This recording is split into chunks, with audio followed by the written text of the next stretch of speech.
Мирнинцы опасаются повышения уровня воды в Ириляхском гидроузле. Какова ситуация в водохранилище на самом деле? Прокурор Алданского района лично проверил степень готовности к предстоящему отопительному сезону. Сюжет коллег из Алдана. Получить хороший урожай, несмотря на капризы природы. В Тулагино-Кильдянском наследии 6 хозяйств ведут усиленную сельхозкомпанию.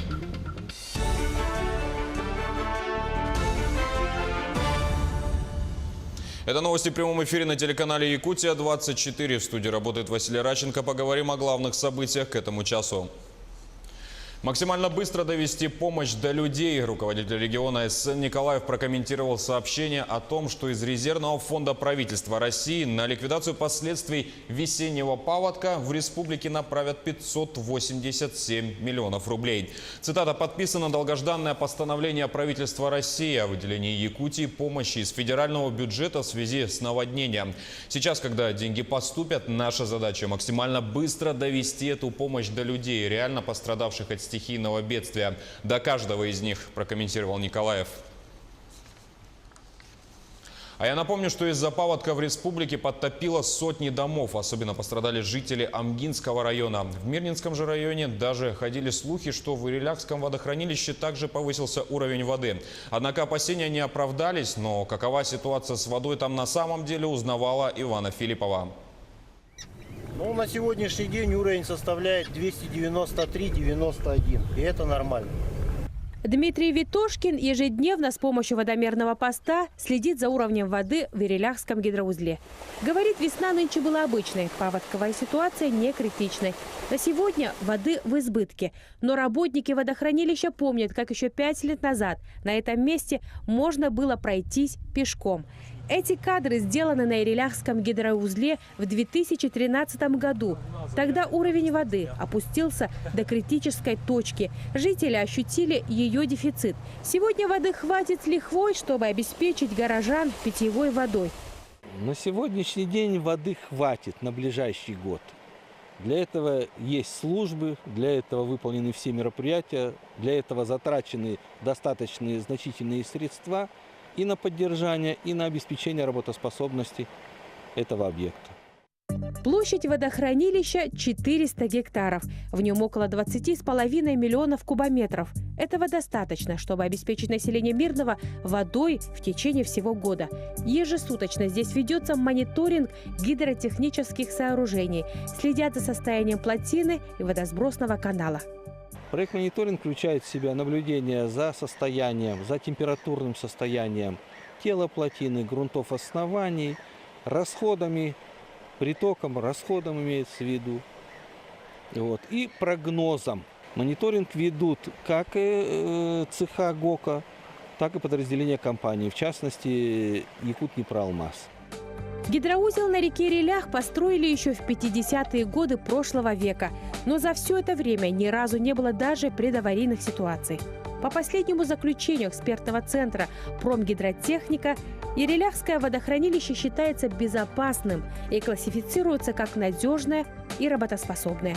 Ивана Филиппова, Лия Засухин, телеканал «Алмазный край». А в поселке Уснера Миконского района планируют начать ремонтные работы моста. Вопрос поднимался не один год. О том, удастся ли решить проблему в ближайшее время, узнавал Артур Старостин. Этот мост переходит каждый житель поселка. Из года в год старая конструкция мостового полотна из-за дождей и наводнения разваливалась. В результате этого сейчас гниют деревянные доски, все проваливается, людям опасно ходить. Вон там снимите, вообще мосту хана.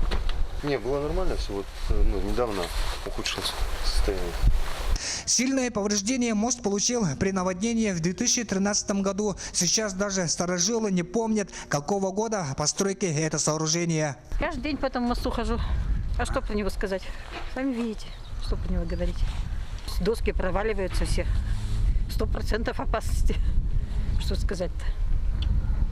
Проваливается, и затопляет его уже часто у нас теперь в последнее время. В скором временем все станет на свои места, как было раньше. Орган местного самоуправления в июле этого года объявил котировочные торги на выполнение работ по ремонту мостового перехода между улицей Мацкепладзе и Советской. 2 августа 2017 года составлен протокол рассмотрения котировочных заявок, и была подана одна заявка победителю ООО «Технор». А потом после 7 дней подрядчик и заказчик должны подписать муниципальный контракт. Муниципальный контракт действует с момента подписания, действует в течение 30 календарных дней. После выполнения работ подрядчик должен в органу местного самоуправления предоставить акт приемки выполненных работ КС-2. Для выполнения ремонтных работ рассмотрено более 370 тысяч рублей. С середины августа ООО «Технор» начнет ремонтно-восстановительные работы. Артур Старостин, Аймиконский район. А прокурор Алданского района проверил ход ремонтной программы по подготовке к отопительному сезону. Совместно с представителями теплоснабжающих организаций и мэром города прокурор проверил котельные. В рейде побывал и наш корреспондент Руслан Павлов. По последним оперативным данным коммунальщиков, котельные Алданского района в целом подготовлены к отопительному сезону на 70%. Лишь одна теплоцентраль отстает от графика – проблемная АРМЗ. Но здесь даже не вина работников теплоэнергосервиса. Сдвинулись сроки закупок и, соответственно, время отправки оборудования и материалов для ремонта котельной. В целом, если брать по Алданскому району, на 70% мы уже готовы, на 80%. В целом, если брать Алданский район, если конкретно по котельным, РМЗ готова у нас на 40%. Наши корпоративные закупки, то, что материалы планировались, все они отыгрались, они практически все уже вышли. То есть к 6 сентября мы зайдем с 2 котлами в сезон. То есть резерв у нас будет однозначно. Если говорить о темпах работ на котельной АРМЗ, то есть проблема с местными ремонтными бригадами. Люди не хотят работать, несмотря на своевременную выплату зарплаты и доплату за сверхурочное время. Кроме того, дефицит средств по ремпрограмме сужает масштабы проводимых мероприятий. Прежде чем ругать коммунальщиков, надо исполнить свой долг и погасить задолженность по коммунальной платежу. 110 миллионов. 110 миллионов, если вся ремонтная программа 56 на район. Один город превышает все нормативы. Это не красит меня как главу, но тем не менее я еще раз обращаюсь, чтобы не было у нас потом недоразумений и претензий до выяснения в суде. Прошу погасить задолженность или заключить договор реструктуризации. Сегодня закон позволяет все. Ремонтная программа по подготовке к отопительному сезону в Алдане находится под усиленным контролем всех структур. Оперативная информация от коммунальщиков ежедневно поступает главам поселений и в прокуратуру района, не говоря уже о вышестоящих учреждениях. В настоящий момент мы всем ресурсоснабжающим организациям вручили предостережение о недопустимости нарушения требований жилищного законодательства и о надлежащем запуске к началу отопительного периода. После, посмотрим на их действия, если что, конечно, будем принимать меры. До начала отопительного сезона в Алданском районе остается меньше месяца. Пуск котельных запланирован на 6 сентября. Коммунальщики обещают, что постараются выдержать сроки и обязательства и на протяжении отопительного периода не допустят сбоев в работе. Руслан Павлов, Алдан. В столице республики произошло аварийное отключение электричества. Причины пока неизвестны. Свет отсутствует на проспекте Ленина, на улицах Орджоникидзе, Губина и других. Также света нет в пригородах города. Очевидцы сообщают, что в центре Якутска образовались пробки из-за неработающих светофоров. В Якутии продолжают снимать с реализации рыбные консервы, повлекшие массовое отравление. Роспотребнадзор проверил 100 магазинов в заречных районах и городе Якутске. И по их данным изъято 1500 банок продукции. Для дальнейших проб и исследований ведомство рекомендует воздержаться от употребления данных консервов сайра с датой изготовления от 16 мая 2018 года. Сдать в места их приобретения и проинформировать управление. Также отмечу, что по факту массового отравления консервами в Усть-Алданском районе следователи Якутии возбудили уголовное дело. В Тулагино-Кильдянском на Слеге 6 хозяйств занимаются выращиванием картофеля и других видов овощных культур. В этом году картофель посадили на 171 гектаре, овощи же на 95 гектарах.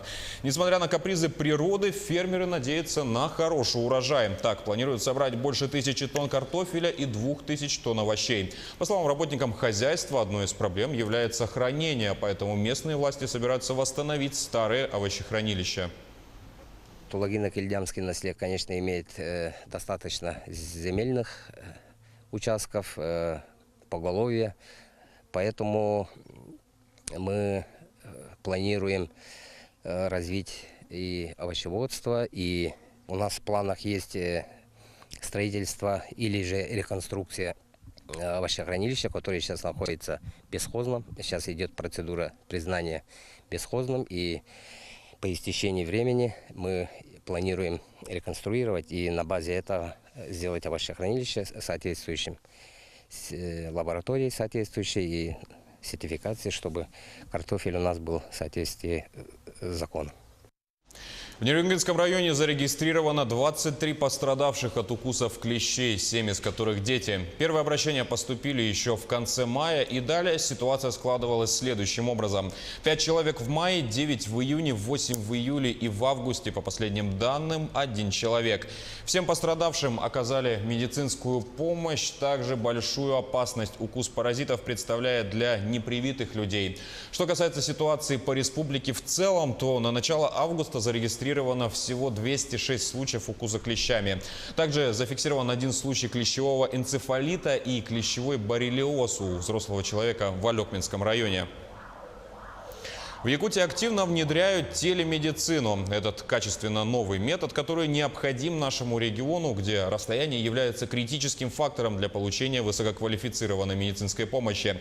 Ежегодно в кабинет телемедицины поступает около 30 заявок. Круглые сутки ведутся консультации врачей и пациентов как планово, так и по особо тяжелым случаям.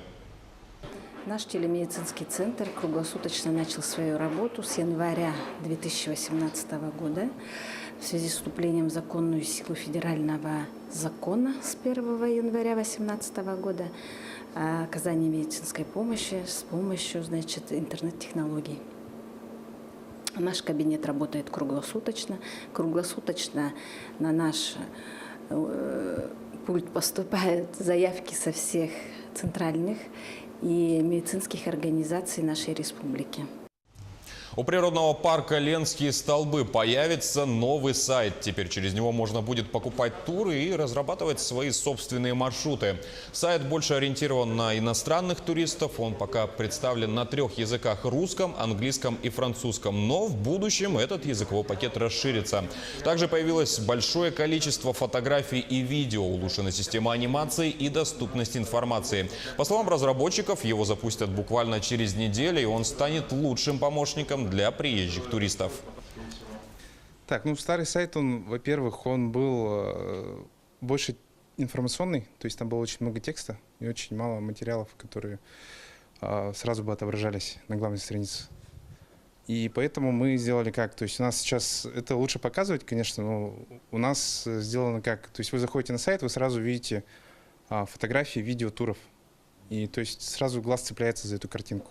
На старом сайте не было функции оплаты, не было функции бронирования, и поэтому мы ее добавили. И сейчас можно заходить на сайт и уже, собственно, выбирать даты, также место отдыха и бронировать это все, и, соответственно, оплачивать онлайн. А в Ленинградском зоопарке белая медведица Харчана открыла сезон арбузов. Ленинградский зоопарк опубликовал в своем инстаграм фотографии своей воспитанницы, белой медведицы Харчаны, которая с удовольствием лакомится первым в этом сезоне арбузом. Как рассказали сотрудники зоопарка, бабушка молодой медведицы Услада очень любит сладкую ягоду. Сотрудники с нетерпением ждали наступления сезона арбузов, чтобы выяснить, понравится ли плод Харчане. И, как видно по фотографиям, экзотическое лакомство пришлось юной медведицы по душе. Помимо арбузов в ежедневный рацион Харчаны входят рыба разных видов и жирное мясо дважды в неделю. Оно заменяет тюленей жир, излюбленное лакомство белых медведей в естественной среде. А у меня на этом пока все. Наши корреспонденты продолжат следить за развитием событий. Спасибо за внимание и всего вам доброго.